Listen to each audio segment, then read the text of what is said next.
Hey horror fans, welcome back to Room 237, and with another zombie film. I'd already started this review, but something got wonky with the tablet. This time I'm doing Quarantine 2. It came out in 2011, and of course the sequel to Quarantine, which by this time Rec 2 was already out. But this is where they completely went off on their own. It has nothing to do with Rec. It has barely anything to do with Quarantine. It's actually pretty much its own movie. It has little references to the first one, like about the apartment building and stuff. It takes place roughly around the same time. You know, like the quarantine is still going on in the building when this takes place. But the flight is leaving LA, which is where the apartment building in the first one was. And somehow the rabies gets on the plane. They have to land at a terminal, and the terminal gets quarantined. And from there, it's essentially the same movie. This one got very good reviews. A lot of people liked it. I think even people that didn't like the first Quarantine liked it. And I liked it. I think it's a very damn good movie. Also a very good sequel. A tense, scary, and bloody ride. A superior sequel. Michael Gingold of Fangoria. I would agree. I don't know about superior, because I do like a lot of the stuff in the first Quarantine. Scary, bloody, claustrophobic fun from Uncle Creepy at Dread Central. It is claustrophobic, not as much as the first one. If it all took place on a plane, then I'd agree. Which the cover kind of makes it feel like. It opens up with these two flight attendants are on the way to the airport. They get on the plane, and you have a young kid, which one of them sort of, I guess, has to take responsibility for. His parents are divorced. He's going from one to the other. You have this foreign couple, this married couple, this guy with a laptop, this other guy who, he has rats, but he says that they're class hamsters. This big guy, an elderly couple, this cat lady, and then the two pilots. So you get a lot of people. The guy who has rats, you find out they're lab rats, even though it's kind of obvious. He bites the big guy.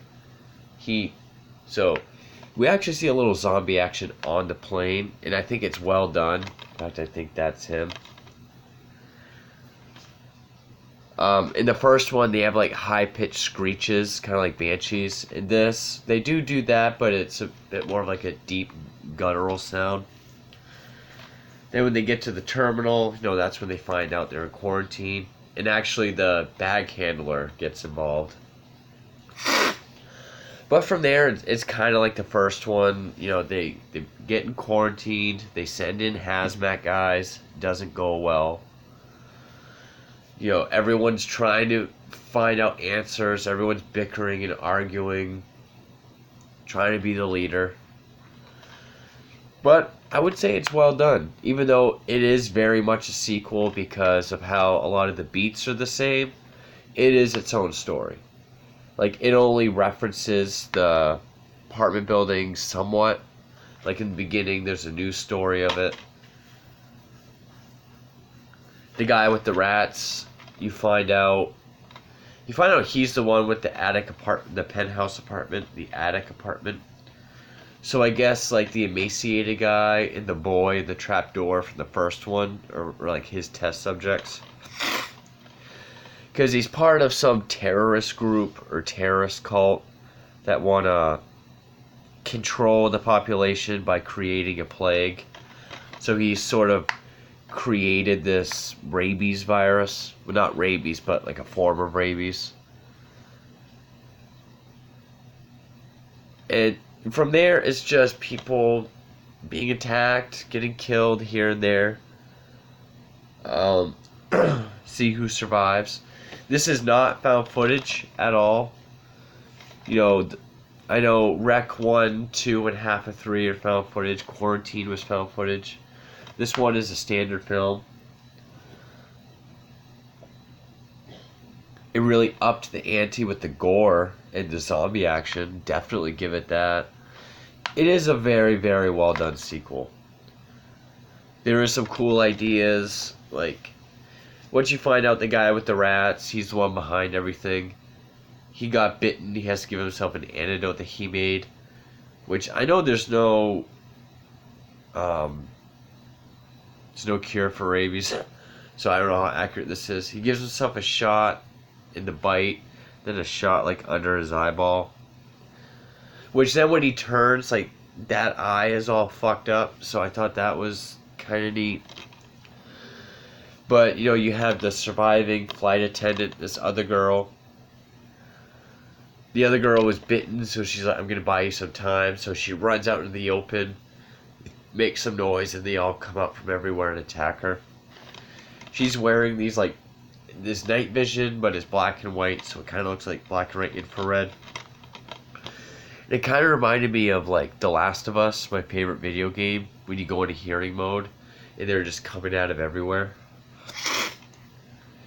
There's a scene like when they go back to the plane and get into the baggage hall. There's a scene like that where she's like half in and out, looking around with the flashlight. There's like a row of seats. You just see like this one infected guy like scurrying across. So it does have tense, creepy scenes like that.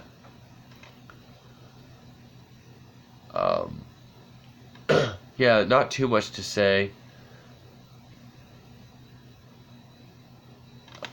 The ending is kind of like a found footage ending, because like the camera drops, goes into that black and white, then a cat walks by, which is the old lady's cat, which turns because you see it eating like rabid barf.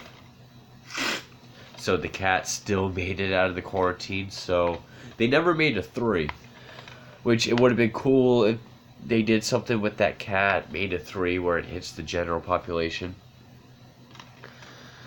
But yeah, definitely upped the ante with gore. It seemed practical.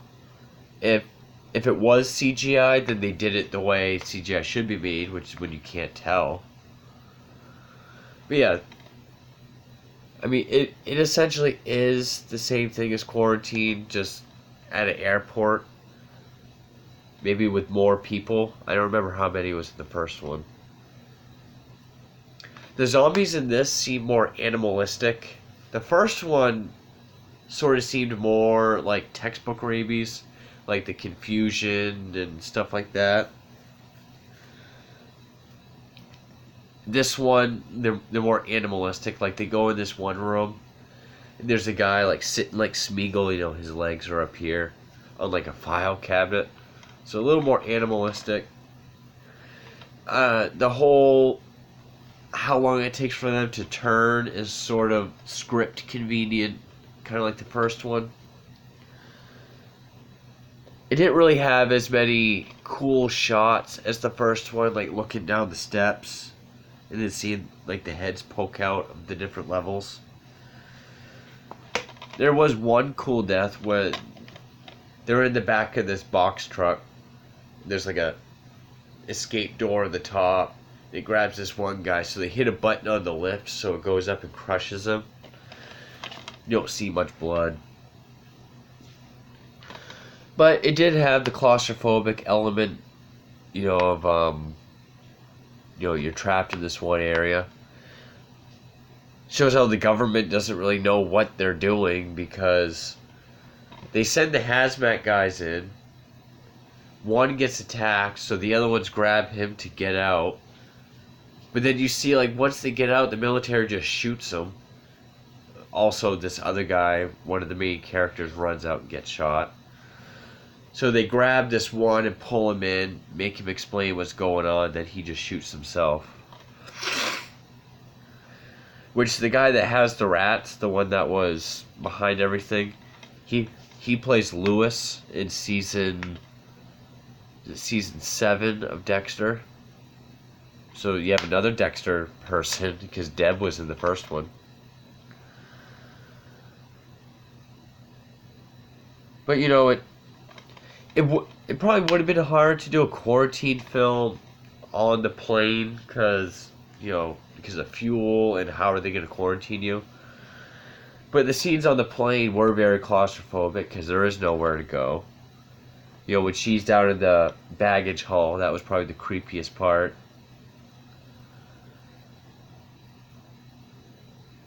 But I still think this was a very well made, sadly kind of forgotten. You don't really hear people talk about this too much. But I have seen reviews and read reviews of people who weren't fans of the first one actually liking this. And I do think this is a very well done sequel. You know, it didn't have so much of the first one like it needed to survive by making people know that it's definitely related to it. But it had just enough to make it relevant, and I thought it worked. Goes at a very fast pace. It's got plenty of zombie action and blood. The look of the zombies are still great. Maybe a little more advanced in the first one. But yeah, not too much to say. It is a lot like the first one. That 86 minutes, it's pretty short. So yeah, Quarantine 2, pretty damn good sequel. I still like the first one more. I know in Rec 3, people sort of got mad that it deviated from found footage. But with this, it's like, hey, we did found footage. Let's try something else. And I think it worked. So, I commend this movie. Highly recommend it to any zombie fans. If you didn't like the first one and haven't seen this, then definitely check it out. So, for Room 237, thank you for watching.